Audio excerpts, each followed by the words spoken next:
Assalamualaikum warahmatullahi wabarakatuh.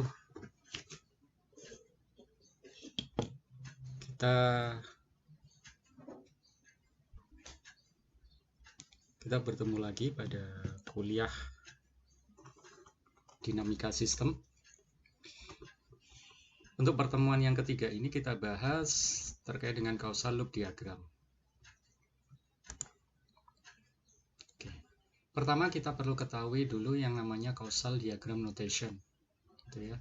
Di sini secara umum ada beberapa simbol, gitu ya. Ada yang di sini ada link, gitu ya. Di sini ada loop.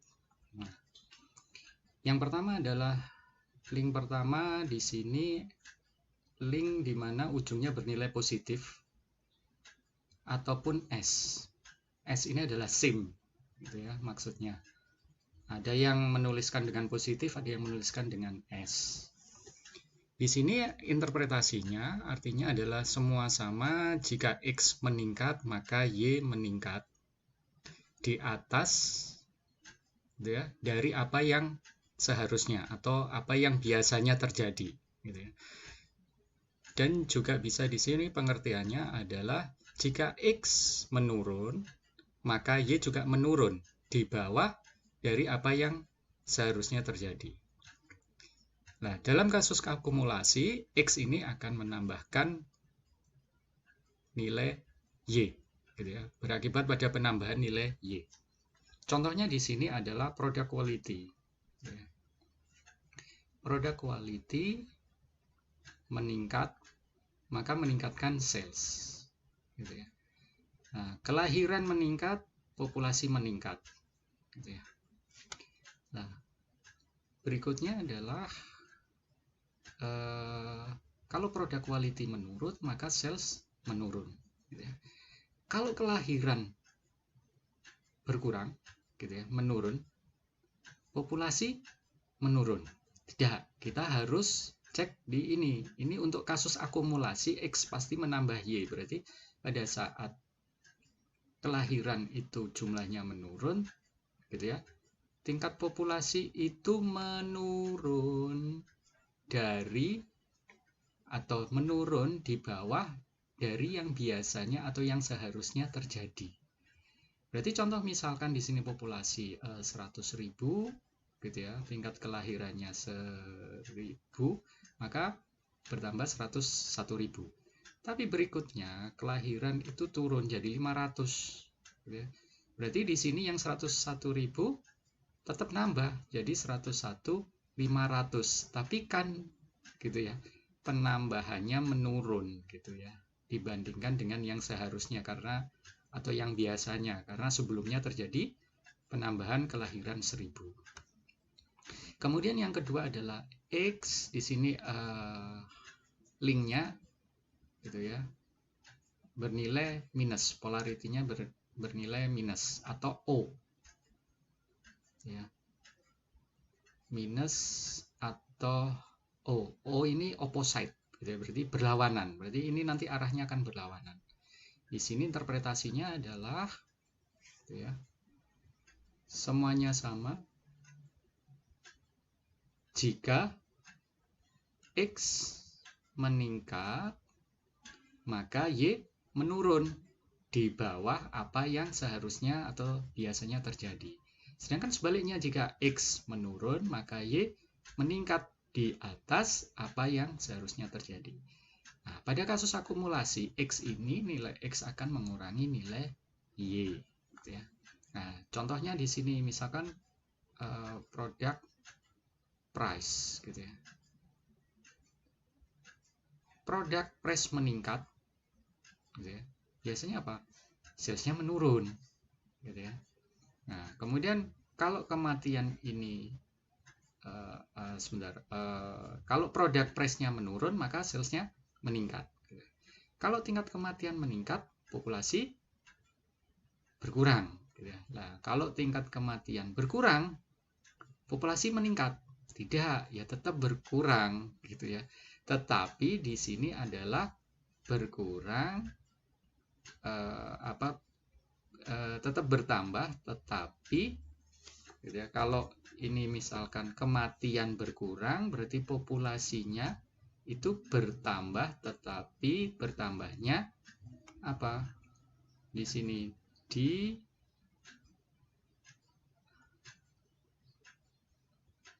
kalau kematian bertambah, maka populasi berkurang. Kalau populasi berkurang, gitu ya, maka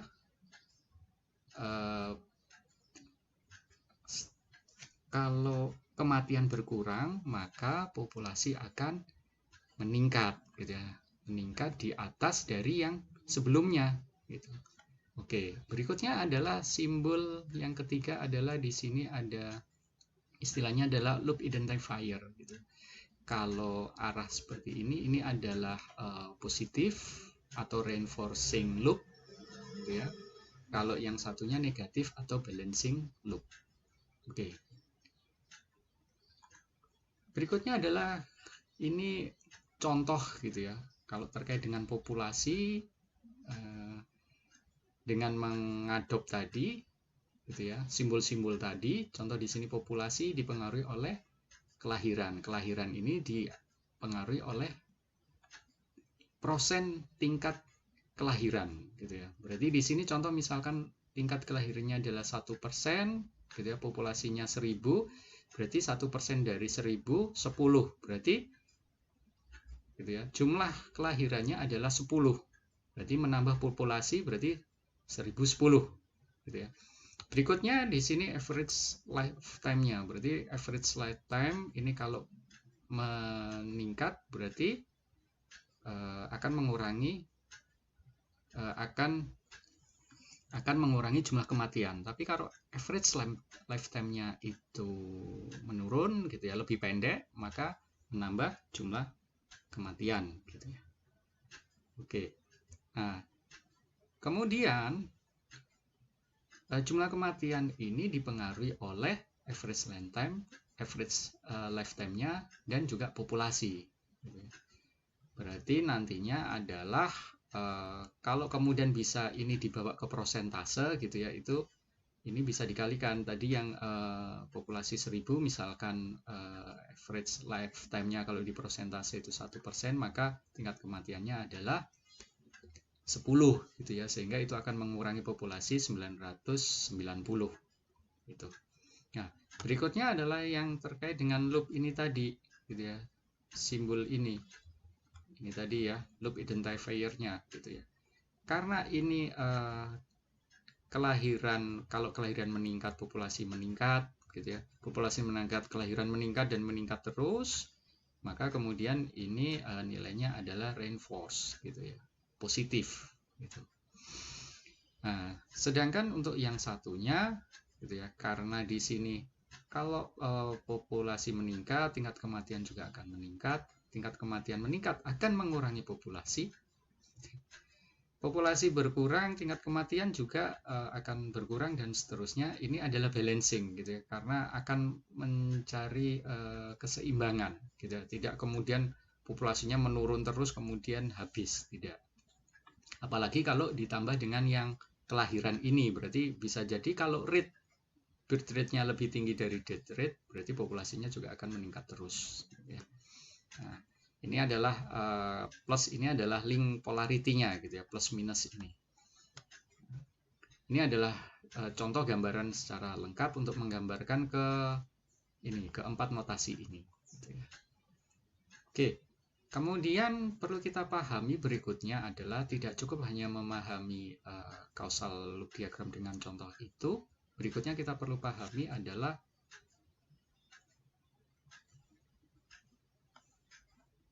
ya, causation dan versus correlation gitu ya. Nah, ini perlu kita pahami juga gitu. Nah, maksudnya bagaimana? Yang kita masukkan dalam causal diagram itu harus mencakup hanya apa yang kita yakini memiliki hubungan kausal yang sebenarnya gitu ya. Yang tidak memiliki hubungan kausal, misalkan hanya memiliki hubungan korelasi, sebaiknya tidak masuk dalam ini gitu ya. Ataupun kalau tidak masuk pun harusnya dicari gitu, dicari hubungan kausalnya. Bisa jadi ada entitas atau faktor atau variabel yang belum dipertimbangkan di sini. Nah, contohnya misalkan ini. Nah, menurut data sebenarnya, gitu ya. Kalau kita bandingkan ada dua variabel di sini, penjualan es krim sama jumlah kematian, itu menunjukkan hubungan positif, gitu ya. Nah, pada saat penjualan es krim meningkat, terus jumlah kematian juga meningkat. Nah, tetapi kita gambarkan ini sebenarnya ini bukan kausal, tapi ada memang korelasi lah. Ada korelasi pun itu harus kita uji kan biasanya, misalkan menggunakan regresi linier gitu ya. Apakah benar-benar ini ada korelasi atau tidak. Nah, terus kemudian kita harus gali, ini masuk akal enggak gitu kan. Masa jumlah es krim meningkat itu menyebabkan apa? Jumlah kematian meningkat juga. Nah, setelah dicari kemudian ternyata ditemukan gitu ya. Ada dua penyebab terjadinya gitu ya, peningkatan sel dan peningkatan jumlah kematian, yaitu apa? Temperatur gitu ya. Nah, pada saat misalkan temperatur naik, semakin panas, jumlah es krim gitu ya, penjualan es krim juga meningkat dan kematian juga meningkat gitu ya, karena mungkin terlalu panas gitu ya, suhu sampai 50 derajat Celcius sehingga banyak yang dehidrasi dan kemudian meninggal. Nah, ini yang benar.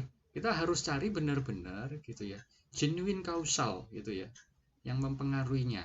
Jangan kemudian hanya berdasarkan data, loh ini naik berarti itu ada hubungan sebab akibat. Oh, tidak semudah itu gitu ya. Oke, ini perlu kita pahami.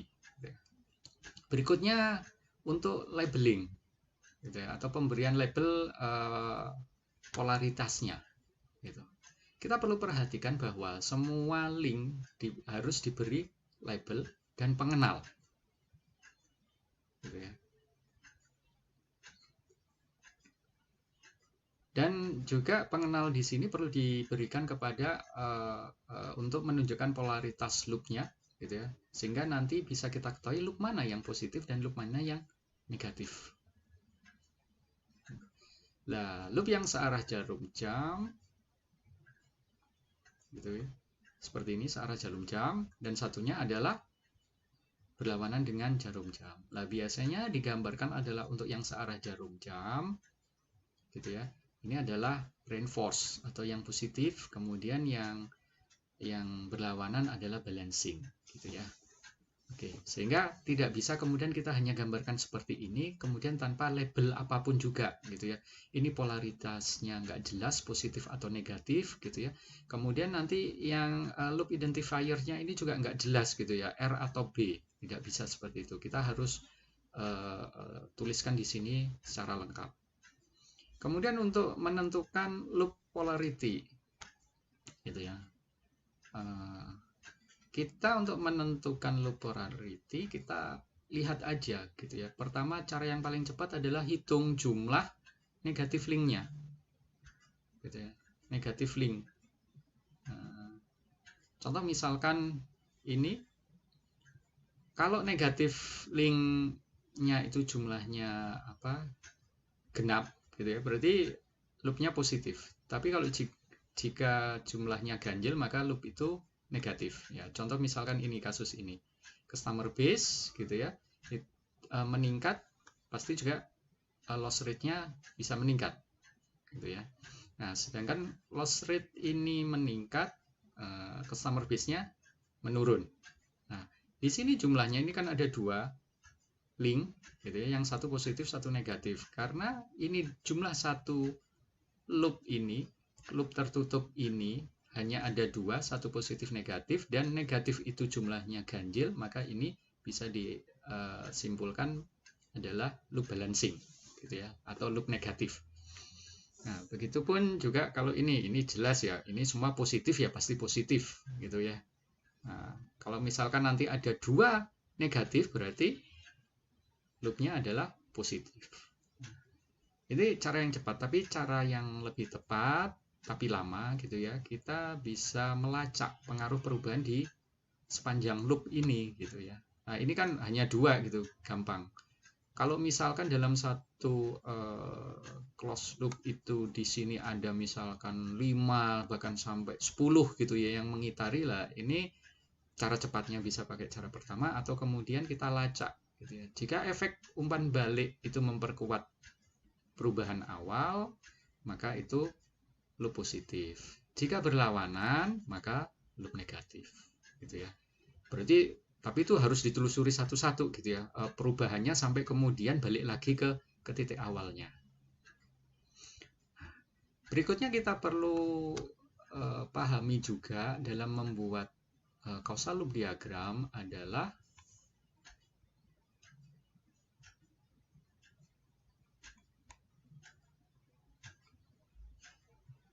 semua tautan harus memiliki polaritas yang jelas gitu ya. Semua link harus memiliki polaritas yang jelas. Nah, di sini ada beberapa hal yang perlu kita perhatikan. Pertama adalah link antara harga dan revenue perusahaan itu bisa bernilai positif dan negatif tergantung pada elastisitas permintaannya. Contohnya, kalau harga itu naik 1%, ya, kalau permintaan itu elastis itu berarti sensitif terhadap harga, gitu ya. Kalau permintaan elastis, maka apa? Kenaikan harga 1% itu bisa menyebabkan apa? Demand turun lebih dari 1%, sehingga apa? Revenue-nya menurun juga, gitu ya. Sehingga harusnya di sini polarity link-nya adalah negatif. Gitu ya. Tapi kalau demand tidak elastis, gitu ya, berarti tidak sensitif terhadap perubahan harga, maka bisa jadi peningkatan harga 1% itu menyebabkan demand turun kurang dari 1%, sehingga apa? Revenue tetap meningkat, sehingga polaritasnya di sini bisa positif. Itu ya. Nah, pada saat kita temui seperti ini, berarti sebenarnya kita bisa definisikan gitu ya.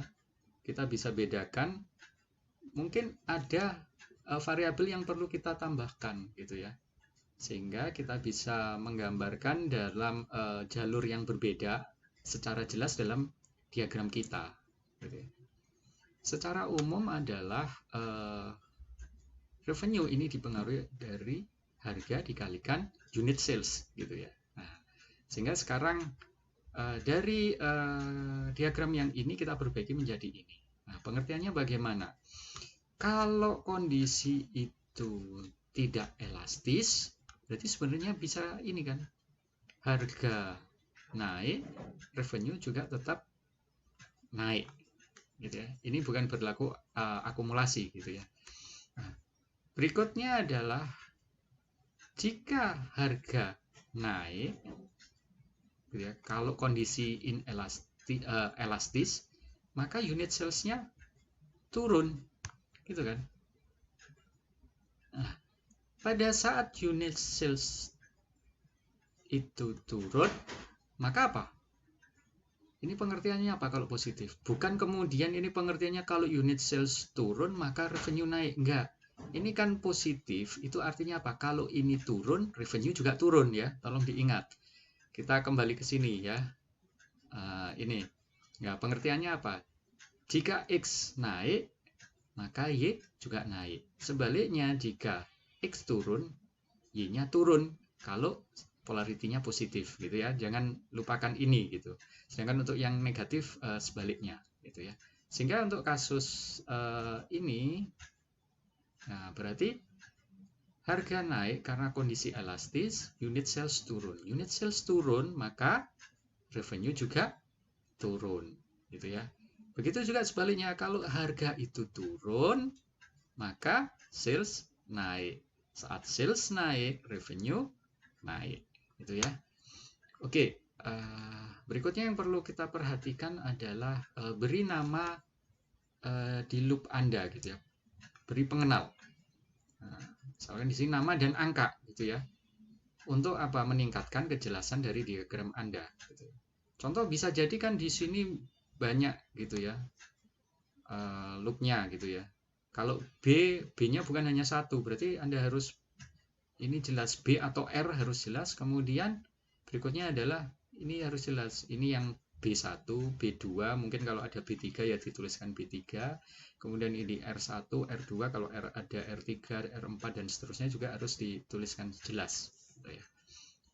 Oke, berikutnya adalah di sini ada tambahan gitu ya. Tunjukkan juga kalau memang terjadi adanya penundaan sebelum apa?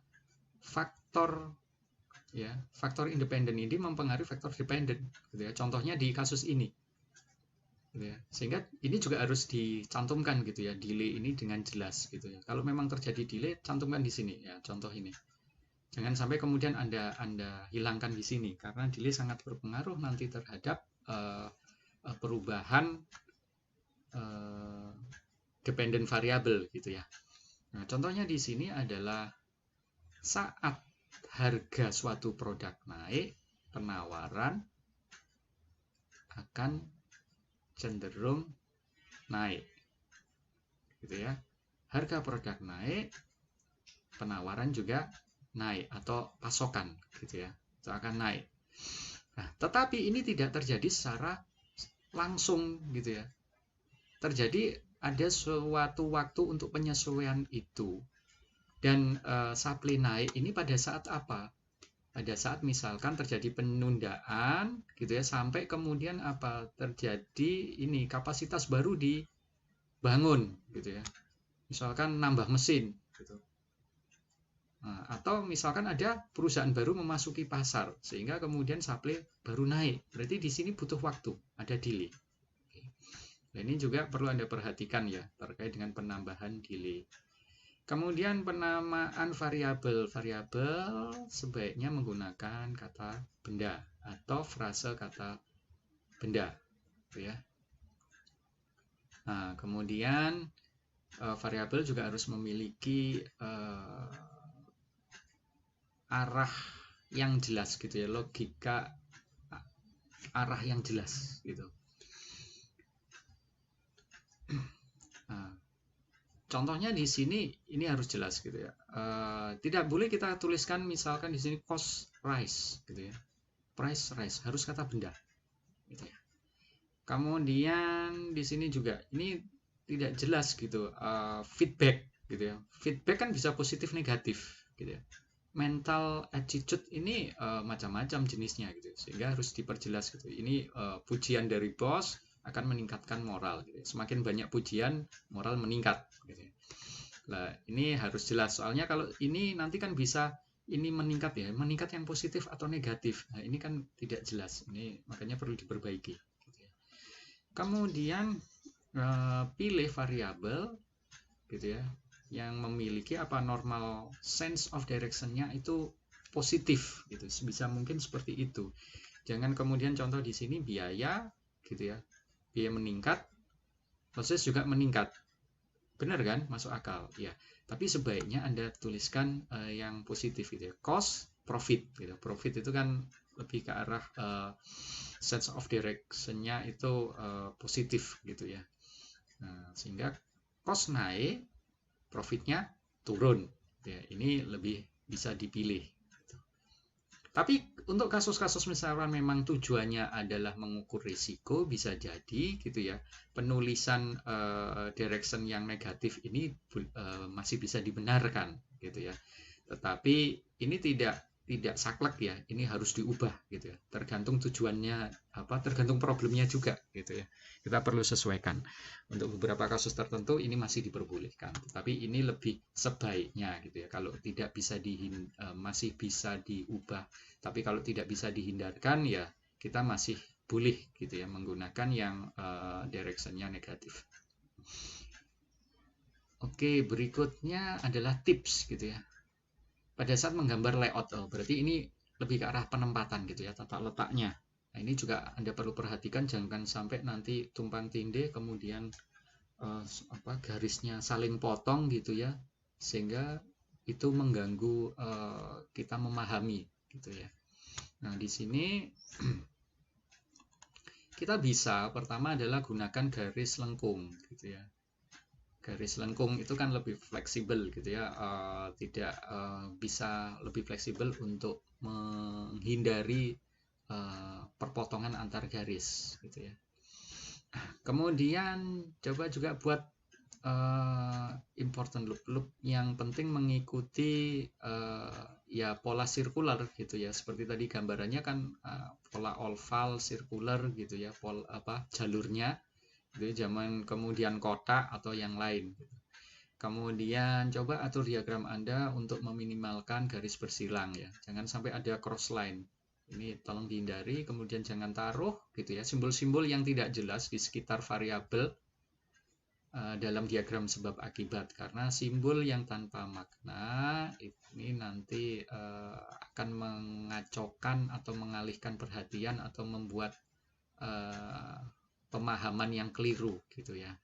Nah, kemudian coba diulang-ulang sampai kemudian gitu ya menemukan tata letak yang terbaik gitu ya. Mungkin digeser atau seperti apa ya, diulang-ulang sampai menemukan tata letak terbaik, di mana contoh misalkan ini garisnya tidak ada yang bersilangan gitu ya, dan sebagainya. Oke, itu tipsnya pada saat mengatur layout dari causal loop diagram. Oke. Nah, berikutnya adalah memilih level agregasi yang tepat. Causal loop diagram tidak dimaksudkan untuk mendeskripsikan model pada tingkat yang sangat detail gitu ya, sampai kemudian menggambarkan formulasi matematis gitu ya, tidak. Nah, sehingga di sini dengan memiliki jika kita memiliki terlalu banyak detail, itu membuat sulit kita untuk melihat keseluruhan struktur loop umpan balik gitu ya, dan sulit juga untuk mengetahui bagaimana loop yang berbeda itu berinteraksi. Nah, kemudian memiliki terlalu sedikit detail juga membuat gitu ya, membuat klien Anda nanti juga sulit memahami logika dan sulit untuk melakukan evaluasi gitu ya, sulit gitu melakukan evaluasi berdasarkan ya akal logika mereka gitu ya dalam memahami model Anda gitu. Sehingga di sini contoh gitu ya, misalkan ini ada market share meningkat, unit cost turun lah, ini kan membingungkan gitu ya. Pada saat membingungkan ya mau tidak mau kita harus kemudian coba menguraikan lebih detail gitu ya. Nah, bisa jadi di sini ada intermediate konsep gitu ya, sebelum market share ini langsung mempengaruhi unit cost gitu ya.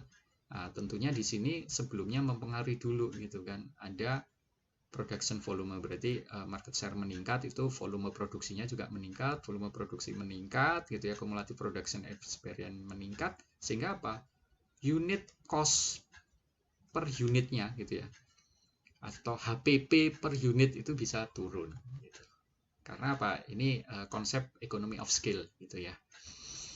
Oke, berikutnya perlu juga kita pahami nih, jangan letakkan semua loop ke dalam satu diagram yang sangat besar. Nah, ini nanti perlu kita, kalau misalkan memang sangat kompleks, nanti kita perlu atur gitu ya. Jangan kemudian digabungnya semuanya jadi dalam satu diagram. Gitu. Karena apa, di sini pada saat kita menyajikan gitu ya, peta kausal yang sangat kompleks, ini sekaligus menyulitkan kita untuk melihat loop, dan juga menyulitkan kita memahami mana yang penting atau memahami bagaimana gitu ya variabel-variabel tersebut bisa menghasilkan dinamika dalam sistem tersebut.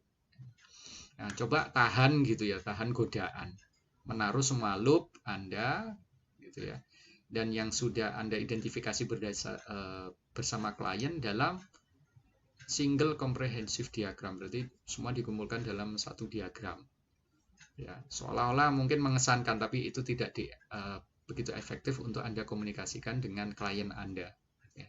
Sehingga apa yang perlu dilakukan adalah tolong bangun model Anda secara bertahap gitu ya, dari diagram kausal yang kecil dulu gitu ya, dari beberapa diagram, kemudian dikembangkan lagi gitu. Nah, kemudian Dari diagram loop yang banyak ini kemudian buatlah diagram yang merupakan ringkasan dari diagram tersebut. Berarti nantinya bisa kita ketahui satu diagram menyeluruh gitu ya, itu semacam ringkasannya. Nanti penjelasannya nanti bisa dihubungkan dengan diagram-diagram lain yang lebih kecil, itu bisa gitu ya. Tetapi di sini juga harus dibatasi kalau kemudian ngelingnya terlalu banyak diagram, misalkan 10-20 itu juga akan membingungkan gitu ya.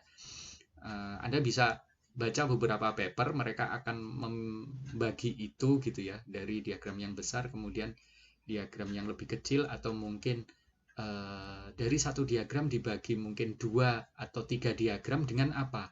Area sistem gitu ya, atau area subsistem yang berbeda gitu ya, tapi mereka tetap dihubungkan, nanti ada cara menghubungnya, itu jauh lebih bisa dipahami daripada kemudian semuanya Anda kumpulkan jadi satu diagram besar gitu. Nah, berikutnya adalah berikutnya adalah jadikan tujuan lingkaran negatif itu secara jelas gitu ya, secara eksplisit. Maksudnya apa gitu ya. Semua negatif feedback loop itu memiliki tujuan gitu ya. Buat tujuan dari negatif feedback loop itu menjadi jelas atau eksplisit gitu. Nah, contohnya di sini adalah contoh misalkan yang atas ini ya.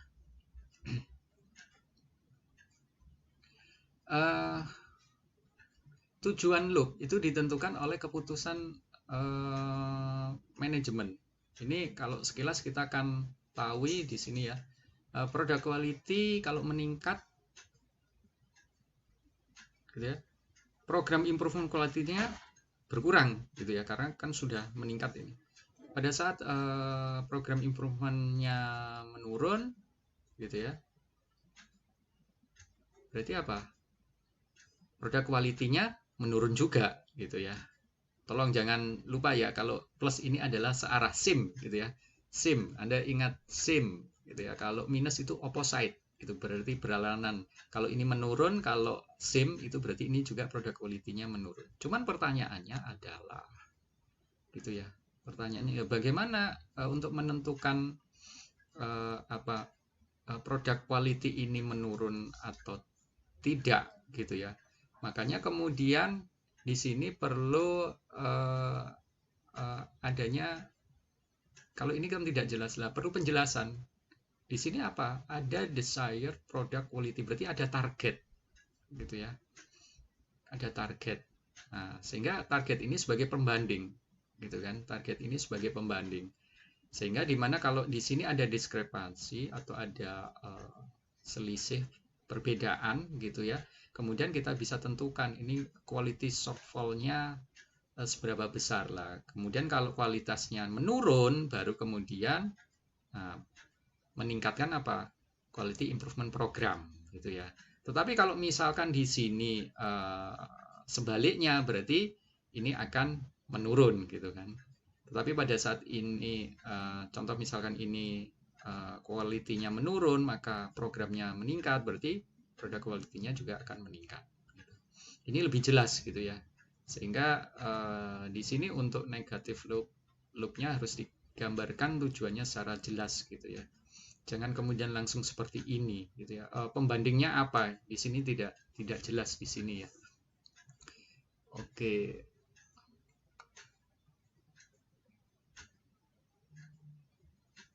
Oke, berikutnya untuk yang di contoh yang di bawah juga sama gitu ya. Di sini ada, kalau seperti ini suhu kopi gitu ya, ini laju pendinginannya gitu ya. Jadi pada saat temperatur kopi masih tinggi, cooling rate-nya juga tinggi gitu ya. Tapi pada saat temperatur sudah menurun, cooling rate-nya juga menurun gitu ya. Pada saat cooling rate tinggi gitu ya, itu akan juga menurunkan temperatur. Cuman berbeda perbedaannya di sini yang tidak jelas adalah gitu ya, yaitu tadi seperti contoh di atas gitu ya. Di sini kan harus ada apa? Menurun sampai kapan gitu ya.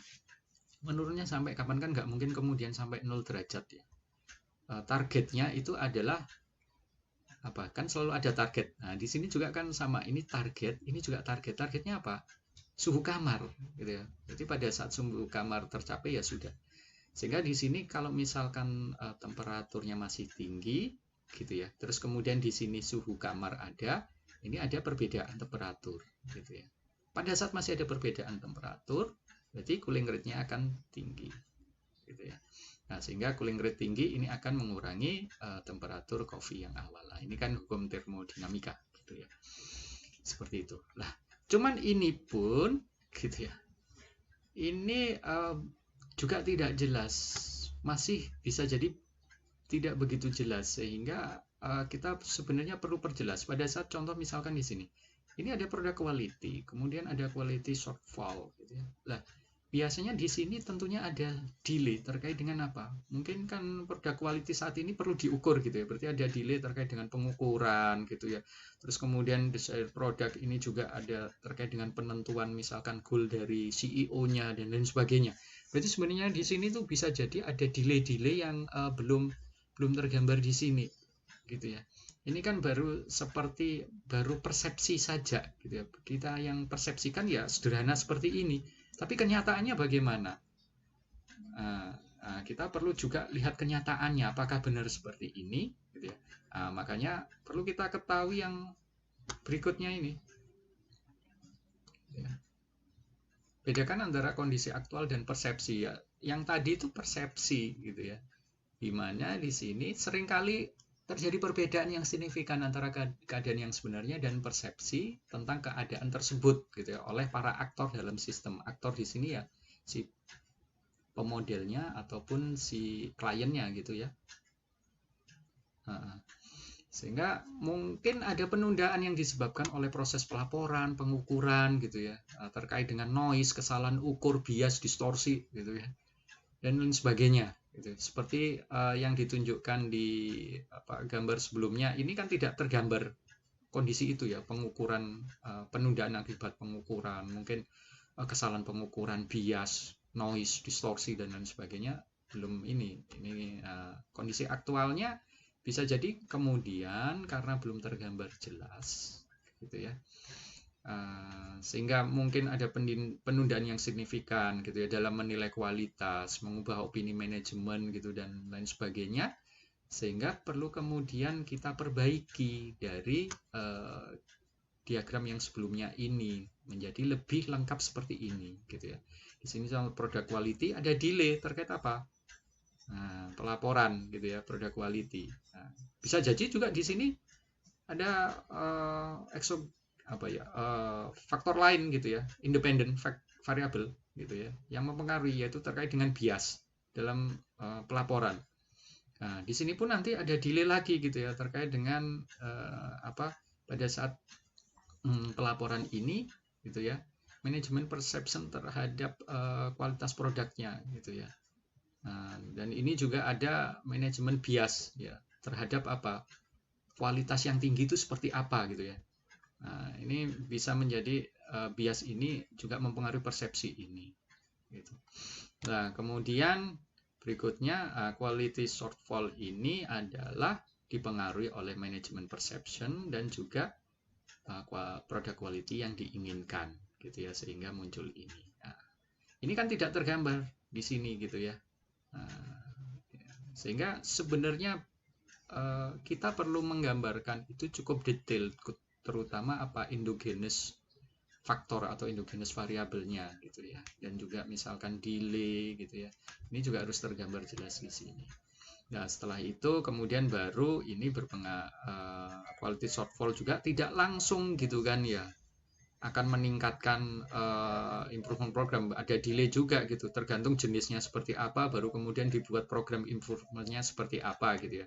Kemudian di sini ada delay juga pada saat menerapkan ini kan perlu waktu gitu ya, sehingga dengan adanya improvement program ini produk quality juga bisa meningkat gitu ya, dan seterusnya gitu ya. Nah, seperti sebelumnya ini kok balancing ya, kita kalau cara cepatnya kita hitung saja gitu ya, yang negatif itu berapa, ini kan ada 1 gitu ya yang muncul. Ya, ini tidak dihitung 2 ya, karena ini tidak termasuk dalam closed loop. Ya, yang kita hitung adalah positif dan negatif yang masuk dalam closed loop saja. Berarti di sini adalah karena ada negatif 1 saja, ini ya balancing gitu ya, bukan reinforce loop gitu ya.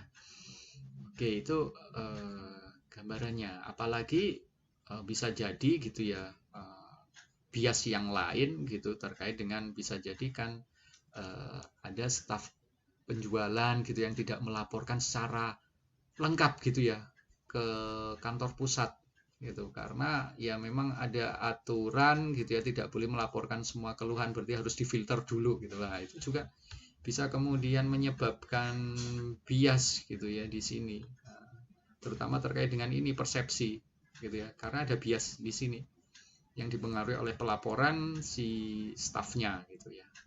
Nah, sehingga diagram ini gitu ya, 517 ini bisa lebih menggambarkan lebih lengkap gitu ya, secara utuh proses pengendalian kualitas. Kemudian secara umum langkah-langkah atau tahapan dalam menyusun causal loop diagram gitu ya, ini bisa dituliskan seperti ini. Ini saya ambil dari buku yang berbeda, yaitu bukunya Bilaskanti, bukan dari yang Sterman.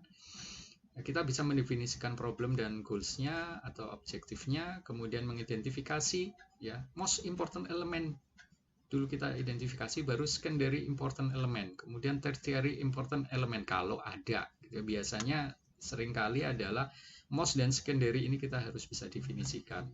Seperti yang perkuliahan yang sudah saya sampaikan kemarin juga, most important element itu pasti apa? Endogen gitu ya. Nah, baru kemudian bisa jadi secondary itu endogen dan sedikit eksogen. Tertiary mungkin eksogen. Itu pun kita harus pilah ya. Kemarin sudah saya jelaskan yang benar-benar memiliki apa? Memiliki causal effect gitu ya. Pengaruh kausal gitu ke sini, ke sistem atau ke problem yang ditinjau. Nah, kemudian ya definisikan cause effect relationship-nya seperti tadi. Ini polarity-nya apa? Positif atau negatif gitu ya. Kemudian diidentifikasi terjadi closed loop enggak gitu ya. Ini kan terjadi closed loop, ini tidak gitu ya. Kemudian kita identifikasi balancing atau reinforcing loop gitu ya. Ini kan balancing, ini balancing. Di sini tidak ada reinforcing loop-nya. Ya.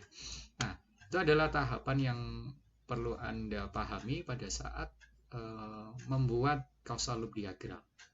Causal loop diagram di sini tujuannya adalah untuk mempermudah kita nantinya pada saat membuat stock flow diagram di software. Ini halnya alat bantu. Kalau kemudian nanti Anda sudah istilahnya apa ya, jam terbangnya cukup tinggi, sudah beberapa kasus sudah Anda tangani, bisa jadi gitu ya. Bisa jadi kalau untuk kasus yang sederhana tidak memerlukan causal loop, tapi untuk kasus yang kompleks tetap sebaiknya Anda tetap gunakan causal loop gitu ya, karena jangan sampai di sini kan pertama tadi kita harus menggali dulu gitu ya, ya ini importance element. Nah, ini di tahapan ini, jangan kemudian di tahapan pada saat Anda membuat stock flow diagram gitu ya, nanti bingung gitu ya. Harus semua sebaiknya di sini. Tapi untuk kondisi kasus-kasus yang sederhana gitu bisa jadi memang tidak memerlukan causal loop, tapi lebih bagus lagi adalah kalau tetap digambarkan causal loop-nya gitu ya. Oke, itu saja yang bisa saya sampaikan dalam kuliah hari ini gitu ya. Terima kasih atas perhatiannya. Saya cukupkan sekian. Wassalamualaikum warahmatullahi wabarakatuh.